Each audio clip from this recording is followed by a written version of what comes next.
할렐루야.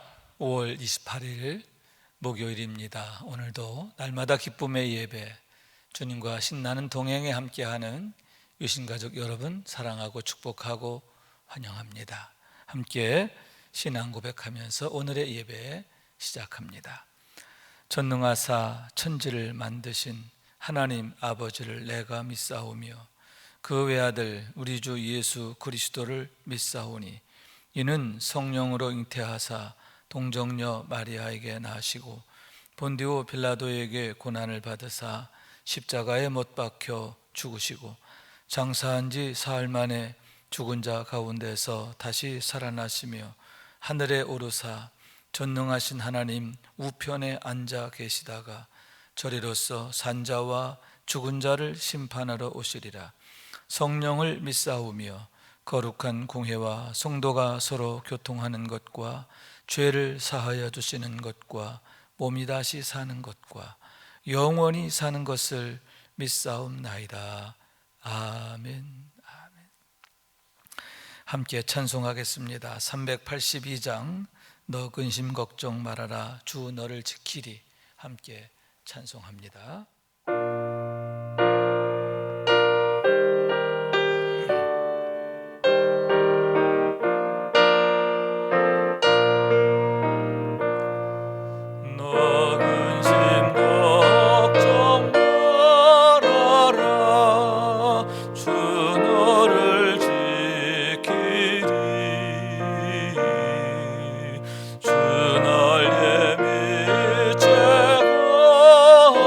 주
시간에는 오늘의 기도 한 목소리로 드리겠습니다. 참 좋으신 주님, 항상 우리가 주님의 은혜 안에 있음을 고백합니다. 소중한 가족들, 우리가 할 수 있는 일들, 건강한 일상 등 모든 것들이 여전히 그 자리에 있음을 보게 됩니다. 우리가 잘 때에도 주님은 여전히 우리를 위해 깨어 계시며 일하고 계셨기 때문임을 고백하며 감사드립니다.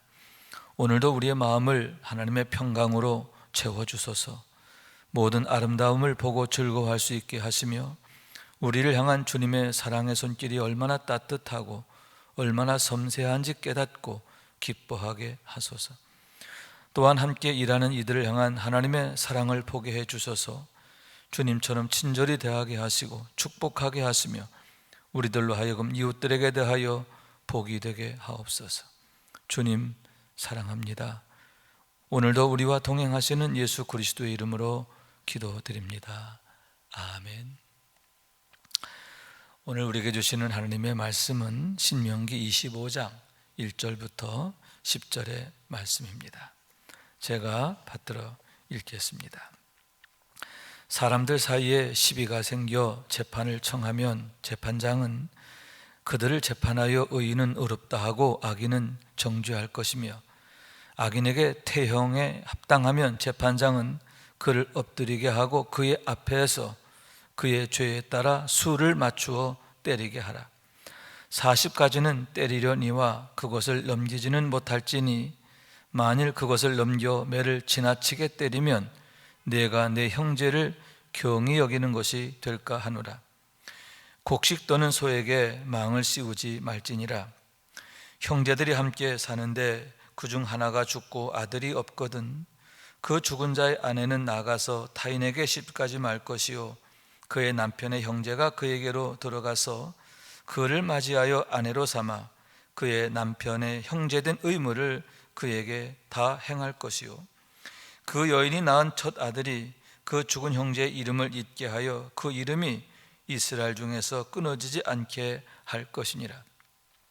그러나 그 사람이 만일 그 형제의 아내 맞이하기를 즐겨하지 아니하면 그 형제의 아내는 그 성문으로 장로들에게로 나아가서 말하기를 내 남편의 형제가 그의 형제의 이름을 이스라엘 중에 잊기를 싫어하여 남편의 형제된 의무를 내게 행하지 아니하나이다 할 것이요 그 성읍의 장로들은 그를 불러다가 말할 것이며 그가 이미 정한 뜻대로 말하기를 내가 그 여자를 맞이하기를 즐겨하지 아니하노라 하면 그의 형제의 아내가 장로들 앞에서 그에게 나아가서 그의 발에서 신을 벗기고 그의 얼굴에 침을 뱉으며 이르기를 그의 형제의 집을 세우기를 즐겨 아니하는 자에게는 이같이 할 것이라 하고 이스라엘 중에서 그의 이름을 신 벗김 받은 자의 집이라 부를 것이니라. 아멘. 할렐루야. 오늘도 주님의 은혜와 사랑과 축복이 함께 예배하는 여러분 가운데 충만하셔서 오늘도 하나님의 능력으로 형통하고 승리하시기를 주님 이름으로 축원합니다. 오늘의 말씀은 계속해서 이스라엘 백성들이 가나안 땅에서 지켜야 할 사회 규례 또는 생활 규례에 관한 말씀이다라고 할 수 있는데 너희는 이방 사람들처럼 하지 마라. 왜냐? 너희는 땅에 속한 자, 육에 속한 자, 또 죄악에 속한 자가 아니에요. 그들은 이미 하나님의 은혜로 구원받았고 구별되었고 또 하나님의 언약 안에서 하나님의 거룩한 백성이 되었기 때문이죠. 다시 말해서 그들은 하늘에 속한 자, 영에 속한 자, 하나님께 속한 자이기 때문인 거예요. 그렇기 때문에 하나님 나라의 가치 기준을 따라 살아야 되는데 하나님의 마음, 하나님의 뜻, 하나님의 목적이 어디 있는지를 알고 거기에 따라야 한다라고 하는 말씀이에요. 그런 의미에서 하나님께서 이스라엘 백성들에게 주신 규례는 하나님의 뜻과 목적과 마음이 어디 있는지를 나타내는 것이다 라고 할 수가 있는 거예요. 먼저 오늘의 말씀 1절에서 3절까지는 상호 시비로 인하여 다툼이 일어나고 또 문제가 생겼을 때에 그것을 어떻게 해결할 것인가 라고 하는 문제입니다. 여러분, 사람이 사는 데에는 항상 시비가 생기게 돼 있죠. 상황의 차이, 또 이해관계의 차이, 또 서로의 어떤 갈등, 이런 것들로 인해서 항상 다툼이 생기고 문제가 생길 수 있는 거죠.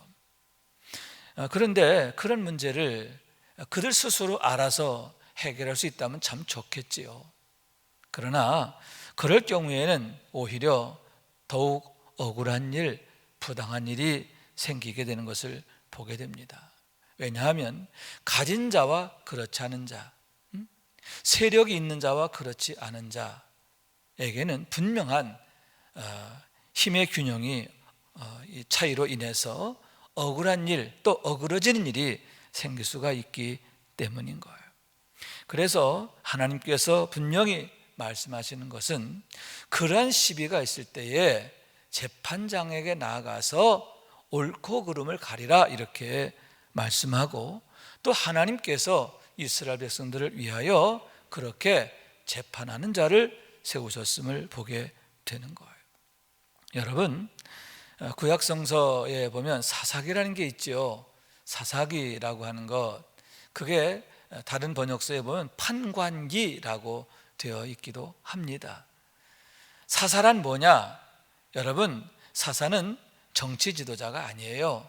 다시 말해서 경제 문제, 또 이게 비가 많이 오면 홍수 문제, 가뭄 문제, 이런 걸 해결하는 그런 사람이 아니라, 본래 이 판관들, 사사들의 가장 중요한 임무가 백성들 사이에 시시비비를 가려주는 거예요. 그래서 옳은 것은 옳다 하고 그른 것은 그르다 하고, 또 거기에 마땅하게 이제 징벌을 하도록 하는 거죠. 그래서 이스라엘 백성들 사이에 부당한 것과 억울한 것들이 없게 하는 것, 그리고 악한 것들이 그들 가운데 발붙이지 못하게 하는 것, 그것이 바로 사사들의 중요한 임무였고, 그런 목적을 위해서 하나님께서 그와 같이 사사들을 세우게 하셨음을 보게 되는 겁니다. 자, 그러면 이렇게 판단함으로써 어떻게 하느냐 하면은, 의인은 의롭다 하고 악인은 정죄하라, 이렇게 말씀하고 있는 거예요. 그런데 악인을 정죄함에 있어서도 세 가지의 중요한 원칙이 있음을 보게 됩니다. 첫째로는 그 악인들을 징벌하기 위해서, 또 정죄하기 위해서 정죄하고 거기에 마땅한 형벌을 가하게 되는데, 이제 매를 때리게 되는 거죠. 매를 때리게 될 때 첫째로는 그 죄에 따라서 때리게 하라, 이렇게 말하고 있어요. 그러니까 어떤 죄가 있다면 그 죄에 맞는 분량으로 징벌해야 된다는 거예요. 별거 아닌 죄에 대해서 과도하게 징벌하거나 또 너무 약하게 하거나 이렇게 하면 안 된다는 거죠. 그러니까 적절성의 문제를 여기에서 말씀하고 있는데, 그 적절성의 문제가 있으면 부당하게 되고 억울하게 되는 것입니다. 두 번째는 그의 앞에서 직접 매를 때리게 했음을 보게 됩니다. 다시 말해서 재판관 앞에서 그 일을 하게 했다라고 하는 얘기죠. 니들이 알아서 해라, 그거 아니에요. 재판관 앞에서 엄정한 중립자, 그리고 공의로운 자 앞에서 그 죄에 대한 형벌을 집행하게 했다라고 하는 거죠. 그래서 거기에 사적 감정이나 또 다른 어떤 요인들이 개입하지 않도록 온전히 그 죄의 문제만을 거기에서 다루고 또 그 문제에 대한 것만을 처리하도록 이렇게 했음을 보게 되는 거죠. 그 다음에 세 번째는 참 중요한데요, 40대까지만 때리게 하라 이렇게 말하고 있어요. 거기서 넘어가지 않게 하라는 거죠. 그러니까 10대, 20대, 39대 그리고 40대까지 40대까지를 최고 기준으로 두었음을 보게 되는 거죠. 그래서 이스라엘 백성들 경우 39대를 하게 됩니다. 왜냐하면 혹여 때리다가 실수로 한 대를 더 때리게 되면 어떻게 됩니까? 자칫 41대를 때릴 수 있잖아요. 그렇게 되면 하나님의 법을 거스르게 되기 때문에 그런 실수를 예방하기 위해서 39대를 때리는 게 당시의 관리였다라고 하는 얘기지요. 그러면 여러분, 왜 굳이 40대까지로 제한을 하게 되었을까요? 두 가지 이유가 있는데, 하나는 내 형제를 경히 여길까 하노라.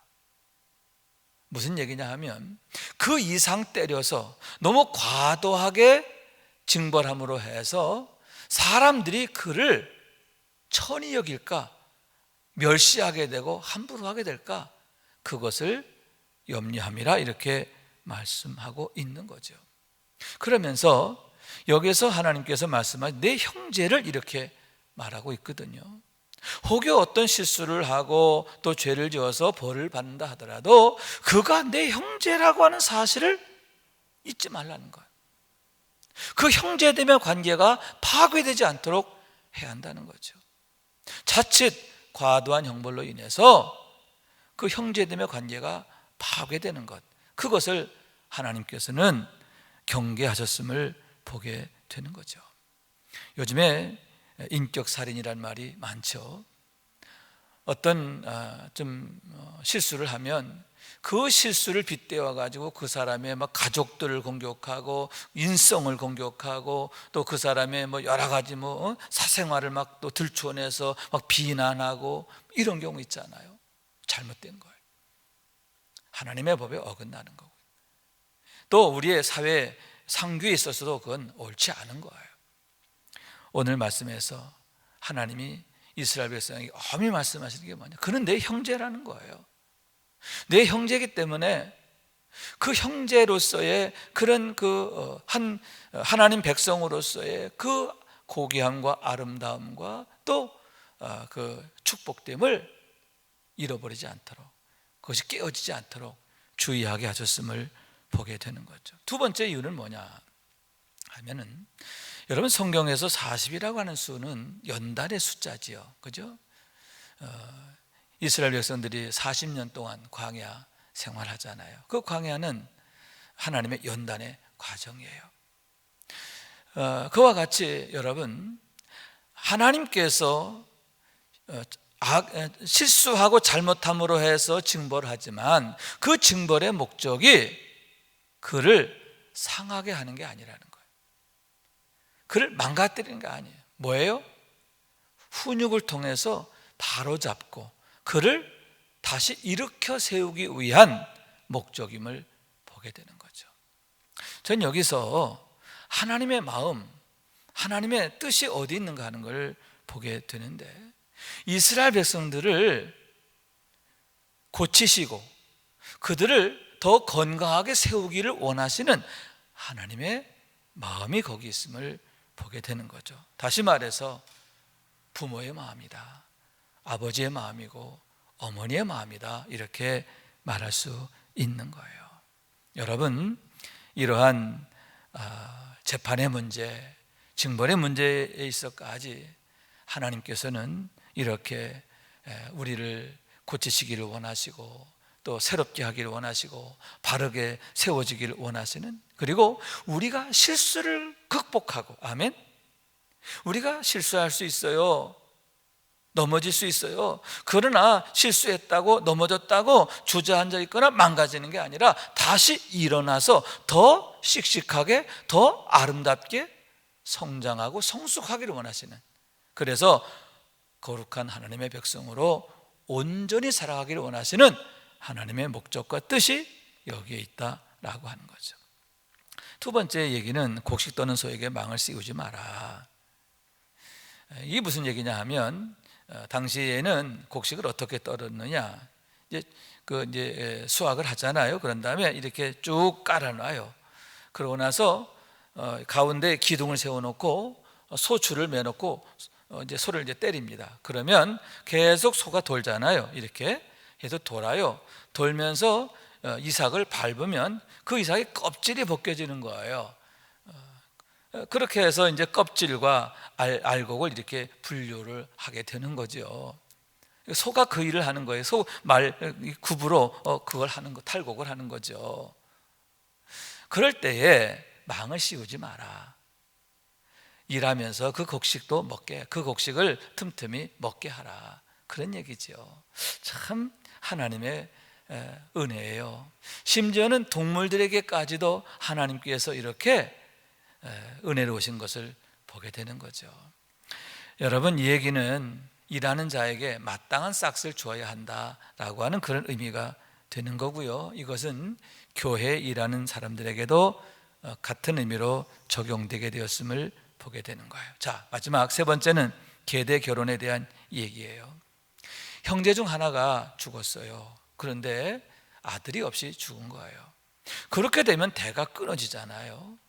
그러면 그럴 경우 어떻게 하느냐? 형제 중 하나가 그 죽은 자의 아내로 맞는 거예요. 과부된 자를 아내로 맞아서 아들을 낳게 되면, 첫 번째 아들을 낳게 되면 그 아들을 죽은 형제의 대를 잇게 해주게 하는 거예요. 그럼으로써 이스라엘 가운데 대가 끊어지지 않게 하라 하시는 하나님의 목적이 거기 있음을 보게 되는 거죠. 대가 끊어지지 않고 그와 동시에 또 뭐예요? 유업이 다른 사람에게 넘어가지 않는 거죠. 하나님께서 주신, 이스라엘 백성에게 주신 유업, 그것이 손실되지 않고 자자손손 이어가게 했음을 보게 되는 거예요. 그런데 형제 중에 해당하는 자가 그걸 거절하는 거예요. 나는 당신을 아내로 삼지 않겠습니다. 그렇게 거절할 경우는 어떻게 하느냐? 그럴 경우에는 그 과부된 자가 성문 앞으로 가서 장로들에게 고발하라는 거죠. 고발하면 장로들은 당사자를 불러가지고 확인을 하고, 정말 그렇다고 한다면 장로들 보는 앞에서 그 죽은 자의 아내가 어떻게 하느냐? 그 해당자의 신발을 벗기는 거예요. 신발을 벗기고 이 얼굴에다 침을 뱉어라. 그렇게 해서 그에게 수치를 안기라는 거죠. 그러므로 이 집은 대대로 신발 벗긴 자의 집이다 라고 이렇게 사람들에게 일컬음을 받게 하라, 이렇게 말씀하고 있는 거예요. 신발 벗김 받았다는 것은 뭐냐? 이 수치를 당하게 하라는 그런 얘기죠. 자, 이 얘기는 이렇게 수치를 당하게 하라는 게 목적이 아니죠. 이렇게 하지 말고 어떻게 하라? 죽은 형제의 대를 잇게 해주고 죽은 형제의 유산이 계속 상속되게 하라, 그런 아주 역설적인 그러한 명령, 당부가 담겨져 있는 거죠. 여러분, 여기에서 하나님의 마음, 또 하나님의 뜻을 보게 되는데, 그게 뭐냐? 여러분, 육신의 대도 중요하지만 더 중요한 것은 믿음의 대인 줄로 믿습니다. 하나님의 언약의 백성으로서의 영적 대를 이어간다는 거예요. 할렐루야. 여러분의 가정이 이렇게 믿음의 대를 이어가게 되기를 원해요. 아브라함의 하나님이 이삭의 하나님 되셨죠? 야곱의 하나님 되세요. 또 요셉의 하나님 되시잖아요. 그와 같이 여러분의 믿음이 여러분의 아들, 손자, 증손자, 자자손손 믿음의 대로 이어지게 되기를 원합니다. 끊어지지 않게 하라. 아멘. 두 번째는 하나님의 축복의 대를 이어가야 돼요. 그래서 하나님의 축복이 약해지지 않고 쇠하는 게 아니라 자자손손 내려가면서 더욱 왕성하고 창대하게 되어지는 것이라 하는 거죠. 축복의 대가 이어지게 하라. 그리고 더욱 풍성케 하라 하시는 하나님의 뜻, 하나님의 마음, 하나님의 목적이 여기에 담겨져 있음을 보게 되는 거예요. 여러분, 하나님께서 우리를 이렇게 사랑하신 줄로 믿습니다. 항상 하나님이 이런 사랑으로 우리를 지켜주시고 또 도와주시고 늘 우리와 성령으로 함께 하신 줄로 믿습니다. 오늘도 나와 함께 하신 하나님으로 인하여 성도의 영화를 누리는 우리 모두가 될 수 있기를 주님의 이름으로 축원합니다. 기도하겠어요. 자비하신 하나님, 감사합니다. 오늘도 이렇게 함께 예배하며 이 하루를 시작하고 보내며 또 이 하루 하나님의 은혜 안에 승리하게 하시니 감사합니다. 능력이 하나님께 있습니다. 줄기에 잘 붙어있는 가지는 절로 열매를 맺게 되고, 열매를 잘 맺는 가지는 더 많이 맺게 하려 하여 농부의 사랑을 받는 것처럼 하나님의 사랑을 받고 돌봄을 받는 줄로 믿습니다. 오늘도 하나님의 손길 안에서 더욱 강건하고 형통한 가정 이루게 하시고, 특별히 자녀들 주 안에서 복되게 하옵소서.